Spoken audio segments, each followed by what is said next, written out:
Alright, so you're going to die one day. And, as it says in my favourite film, Braveheart, every man dies, not every man really lives. Which means that every man dies, but not every man really lives.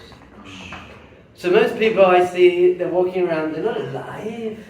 Vitality, purpose, meaning, depth, joy, understanding, peace of mind. They're not living, they're getting by. They're zombies, how are you getting by? Not too bad, can't complain, hanging in there, it could be worse, want to kill myself. Baruch Hashem. Baruch Hashem. Terrible. So you've got to live with purpose, direction. You've got to know what am I doing? What am I meant to do whilst I'm here? What was I put here for? Why am I here? Nate, you can see from there? No, you can't. Can't see. Nate, don't try. Go back.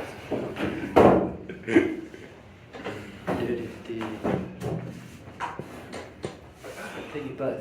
I'll take you both. So, I went to Manchester University, studied philosophy, and I realised no one's happy, and I thought I better work out what's the purpose of life. My grandfather died when he was 100 years old. Before he died, he said to me, "You don't want to live a nice, should have life." I said, "What do you mean, grandfather?" And he said, "When you get to 90, you don't have so much to look forward to, so you look back. I really should have spent more time with my kids, less time at work. Should have worked out how to be happy. Should have told my wife more often how much I love her. Should have travelled more. Should have." Oh, There he is. you're so lucky. Sit down. You can still carry on, wasn't he? Yeah, still go. So, he said, don't get to 90 years old and regret your life. Get to 90 years old and look back on your life and think, I lived an amazing life. I didn't just go through with the blinkers on and just go through automated whatever. I lived a conscious, joyful, amazing, powerful, meaningful life. So that made sense to me. So I came back to university and I developed the 3 questions of living a well thought out life. 3 questions of living a well thought out life. Number 1, what do you believe? What do you believe?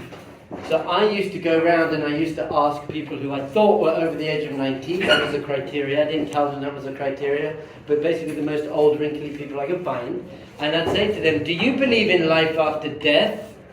Do you believe in life after death? And the number 1 answer was? I don't know. Yes. The number 1 answer was not yes, and it was not no, it was I don't know, I'm not sure, I hope so, could be, haven't really thought about it. And I'd say, my friend, you're going to die soon. I didn't say that, I did think that though. You better work this out, don't you think it's important to work these things out? And they were really like, just go away you stoned philosophy student, just leave me alone. So I was like, okay, I'm like, you don't know what you believe, you don't even know what you believe. I don't know what I believe. So I ask people, do you believe in God? And they say yes. I say, well, what is God? And they're like, this higher power. I'm like, what do you mean a higher power? What does that mean? Gravity? Like what? And they're like, you know? And I'm like, yes, I do know. You don't know. If you can't define God, it's funny to say you believe in God. If you don't have a clear definition, you can say it and feel, there's a higher power. But I won't need a clear definition. God is an infinite, conscious, intelligent, loving creator of the universe. That's what God is, and I can prove all of those points. I know what God is, that's what God is. In my life, beyond my life, everything. Very important. Sustainer, every second. Fine. Number 1 question in life, what do you believe? Is very, very, very important, because there's something called objective truth. Objective truth. It is true or not true. It's a statement of fact. Either there is a God, or there is, once we've defined what God is, once we agree on a definition of God, that either exists or it doesn't exist. It doesn't depend on what you believe. Well, if I believe it, well, my truth says, and what resonates with me, that's sweet. If I say there's poison in this cup, I don't care what your truth is, or what resonates with you. If you drink that and I was right, then you are going to die. So, and someone said to me, there's no such thing as objective truth. And I said, is that objectively true? There you go. So there is such thing as objective truth. There is such thing. It either is or isn't. My parents have a dog. Once we define what a dog is, but I think we're pretty clear on that. That's either true or false. It's not if you believe it, they do, and if you don't believe it, they either do or they don't. They don't, by the way. That was an untrue statement of fact, but it was not a true. You see this? There's only got objective truth. You better work out what that is, because Christians say that the objective truth is if you don't believe that Jesus died for your sins, you're going to hell. And if that's true, by the way, I don't care. You can be the nicest person in the world. If you don't believe that, you are going to hell. So you better work this out. It's very important. People say, okay, but why does it matter?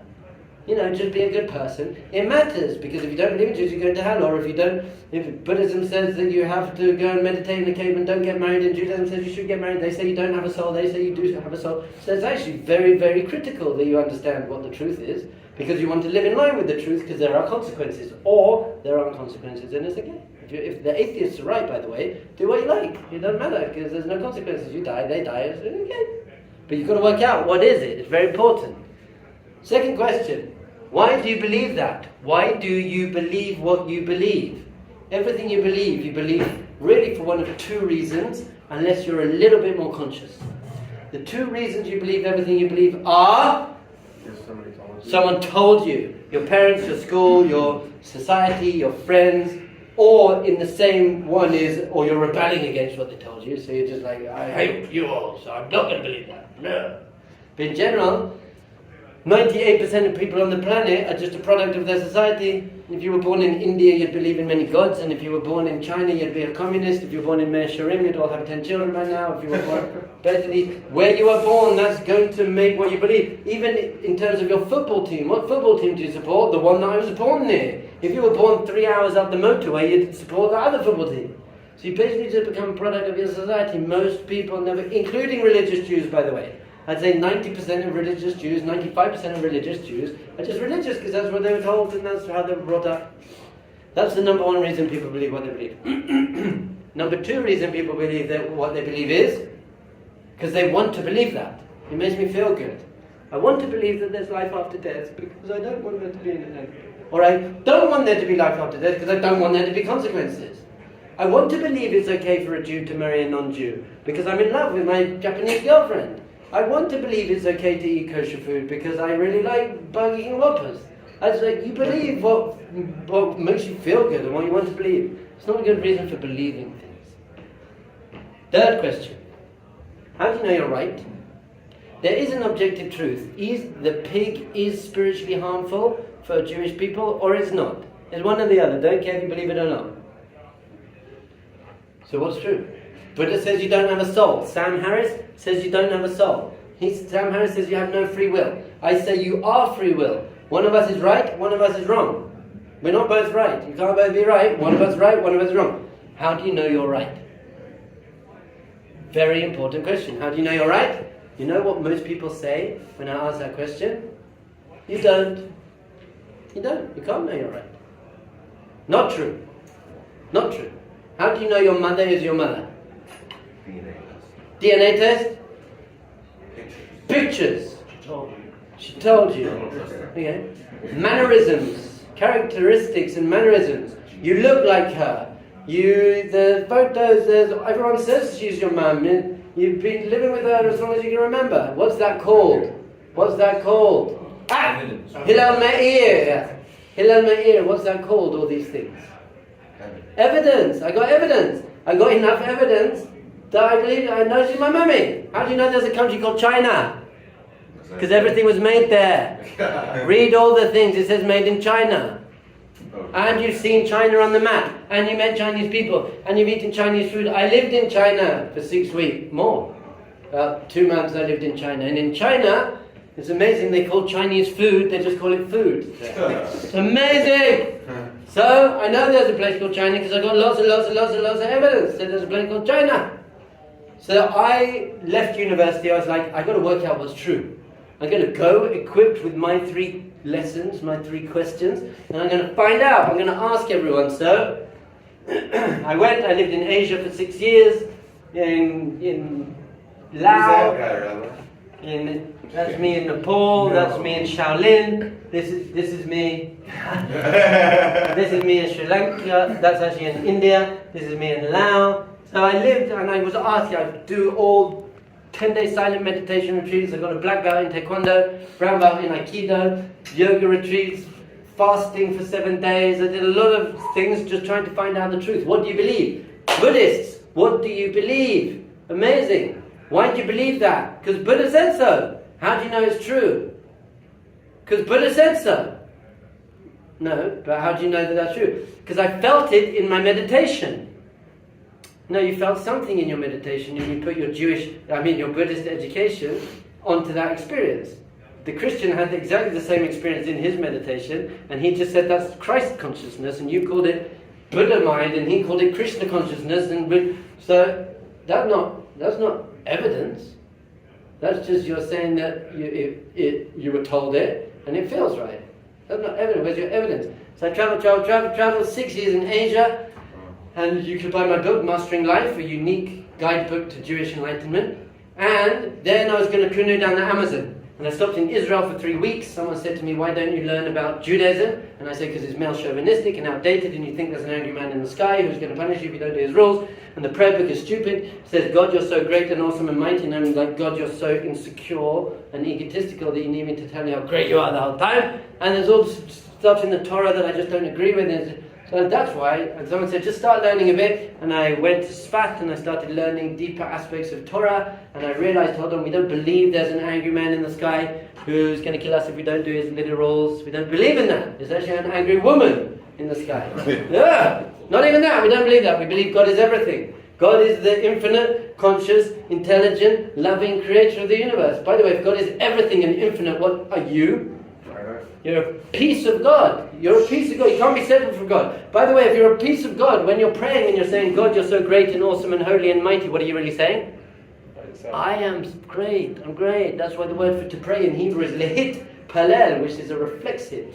To connect to myself, to bow. So I saw, oh my goodness, Judaism isn't stupid and sick and not spiritual. It's actually very deep and profound and amazing. But then I said, hold on a second, it's pretty cool. Now I know what you believe. I didn't like Judaism because I thought you believed this. But I just realized, hold on, you don't even believe that. You believe this, and I quite like that. That's in line with my value. I get that. But how do you know you're right? And I thought they'd say, because Moses said so. And they said, because there's evidence that there's no way a human being could have written the Torah. I heard the word I wanted to hear. Evidence. Boom, boom, boom. Show me the evidence, I said. So I came and I heard the evidence. 5 pieces of evidence that there are things written in the Torah that there's no possible way a human could have or would have written. So I took the evidence, and I didn't want to be religious. I wanted to go to South America. So I took the evidence and I basically walked the whole length of Israel from the Lebanese border to Eilat. It took 40 days. I was in lots of newspapers, and I was debating with atheists. I put all the evidence, sent it out to my atheist friends, and I said, you've got to help me refute the evidence. Because if I can't refute the evidence, I'm an intellectually honest human being. I'm going to have to be a religious Jew, and I don't feel like that yet because I want to go to South America. After 40 days of walking the whole length of Israel, no one could refute the evidence, and now it's 14 years later, no one can refute it. I've heard good arguments either way. Nothing's 100%, which we're going to look right now. There's only one thing you can know for sure, 100%, that you could never doubt at all. And what is that? That you exist. You don't know you have a body. You could exist as a brain in a jar or something, and this whole world is just a projection of something. But you can't doubt that you exist, because if you doubt that you exist, there's a you that's doubting that you exist. So how can you doubt you exist if there's no you to doubt you exist?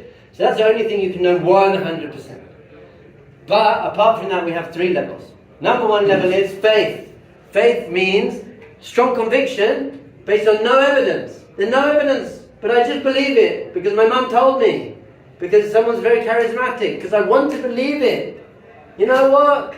Just believe in this and you'll go to heaven. Yeah? Okay, I believe in it. I want to go to heaven. And you've got a charismatic person and they're like, believe. And they're yeah. And they come up to you and it hasn't rained for 2 months. And the forecast says it's not going to rain for another 2 months. And they come up to you and says, it's going to rain. It's going to rain tomorrow. I heard. The Lord spoke to me. It's going to rain tomorrow. Buy this umbrella. $100. You buy it. And you're like, okay, I'll buy it. That's called faith. blind faith, it's called stupid, it's not logical, not a good reason to believe something. There's a higher level, it's called belief. Belief is a conviction. I have some evidence. It rained last week. There are some clouds in the sky. The weather forecast says it's 20% chance of precipitation. So I can say, you know what? I believe it's going to rain tomorrow. That's belief. There's something called knowledge. Awareness of facts based on beyond a reasonable doubt evidence. You have so much evidence that it would be ridiculous not to believe it. It would be irrational not to believe it. It's rained for the last month non-stop. The clouds are in the sky, thunder clouds in the sky. The weather forecast says there is a 8% chance of rain, and you're just like, I know it's going to rain. Is there a possibility that it won't rain? 2% possibility, but knowledge isn't 100%. There's only one thing you can know 100%. Knowledge is, it's ridiculous not to believe it. So is it possible that your mum switched the birth certificate and the DNA test, and the pictures of you aren't really you as a baby, and you've just got her mannerisms and stuff just because it was very lucky, it was a coincidence, she just adopted a baby that was exactly like her, she chose it. It's minutely 1% chance. You'd be an idiot to believe it. An idiot. Is it possible that there's no country called China? It's Mongolia, and there's a worldwide conspiracy, and the maps and this, and the Chinese, the Mongolians, just to make money and corruption, and the world conspiracy. Yeah, but you're an idiot to believe that. If you're going to need 100% in any way, you'll never walk across a bridge. Because if there's a point, what percent chance is going to collapse? You wouldn't even sit on your chair, because it might collapse, but you wouldn't not sit on your chair, because that might break the ceiling, and you couldn't eat any food ever because you might get food poisoning and you never get married. No one ever needs 100. You can't have 100%. But once you've got 95, 96, for me, by the way, once you've got 51 and you have to make a choice, I'm going with the 51. I just think we've got so much evidence that it would be ridiculous not to believe. It would be ridiculous to believe that a human being wrote the Torah. Okay? So I'm going to share one piece of evidence for you. We've done some others. Today I'm going to actually go beyond the 5 books of the Torah, and I'm going to broaden it into the Tanakh, the Nevi'im, the writings, the prophets. Beyond even the Torah, there's evidence that the books, we have 24 holy books, there's evidence that even those books were written with divine inspiration, because there's stuff in there that no human could ever know. So I'm going to show you one right now. If someone wants to just tell Dubov not to bother coming until 10:20, and whoever I was meant to meet at